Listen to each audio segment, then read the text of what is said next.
Gada nogalē Coral Klubs ir nācis klajā ar 3 brīnišķīgiem sejas ādas kopšanas produktiem, kas ir izmantojami mājas apstākļos.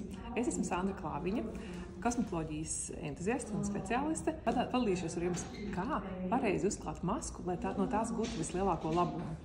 Sāksim ar to, ka mums ir nepieciešams izvēlēties masku atbilstoši tam ādas stāvoklim, kādu nepieciešams koriģēt, labot, uzlabot, izmainīt vai vienkārši sev palutināt. Hidrobūst maska būs noderīga jebkurā mājas skaistumkopšanas plauktiņā.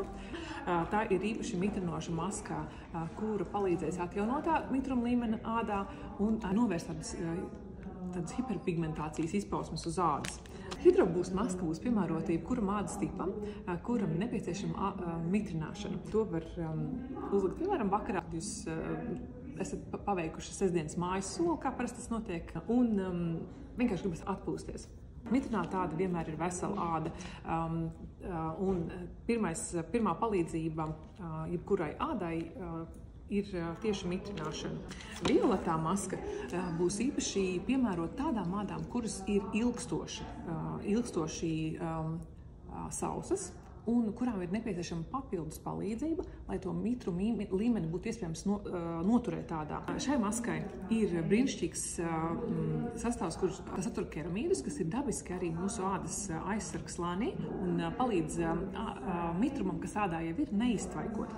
Tāpēc, ja āda ir jūtīga, ja tā ir tāda pastāvīgi apsārtusi, ir redzami asinsvadiņu, tādas nelieli zīmējumi uz ādas. Ja āda liekas sausa, velk pēc mazgāšanas, ja, tas ir tādas pazīmes, kad ir nepieciešama papildus palīdzība ādai, tad es noteikti izvēlētos šo masku, ja, kuperotiskām ādām arī, kur ir tās sārtās rozītes uz vaigiņu. Sārtie vaidziņi vienmēr, ja, brīnišķīgi, tāda būtiski uzlabo šo ādas aizsargu spēju un arī ļoti patīkama sajūta ir ādas īpašniekam pēc tā uzklāšanas.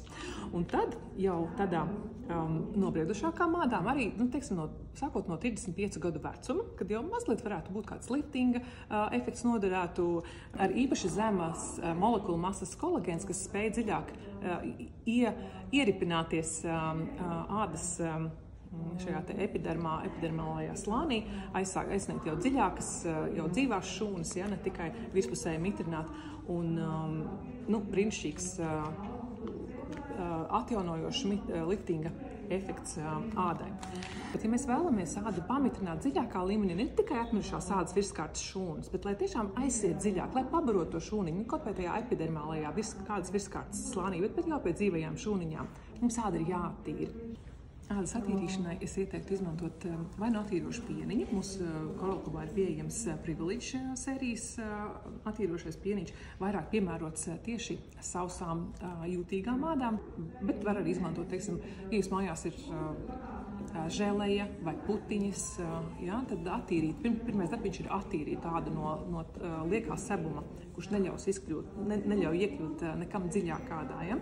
Ja, nomazgājot ar ūdeni, noskalojot vēl atlikušās, teiksim, pieniņa arī tās daļiņas, kas ir uz ādas, un pēc jebkuras ādas saskars ar ūdeni tonizējiet ādu ar toniku. Tonika nozīme ādas kopšanā ir tāda, ka tas palīdz atjaunot pH līmeni.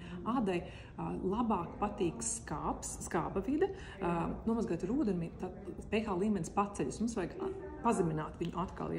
Kad ir attīrīta un tonizēta āda, tad mēs izvēlamies kādu no maskām, atveram to vaļā, noņemam, tur tāda maskai tātad 2 aizsarga plēvītes no vienas un otras puses, mēs noņemam vienu plēvītes pusi, uzklājam uz ādas, un kad tā ir jau pielipus pie ādas, ja, noņemam arī virsējo kārtiņu. Un skatāmies spogulī vai ar rociņām, jūtat, lai visi tā maksimāli maska ir pielipusi ādai un, teiksim, mitrina visus laukumiņus, ja, visur tiek šī maska.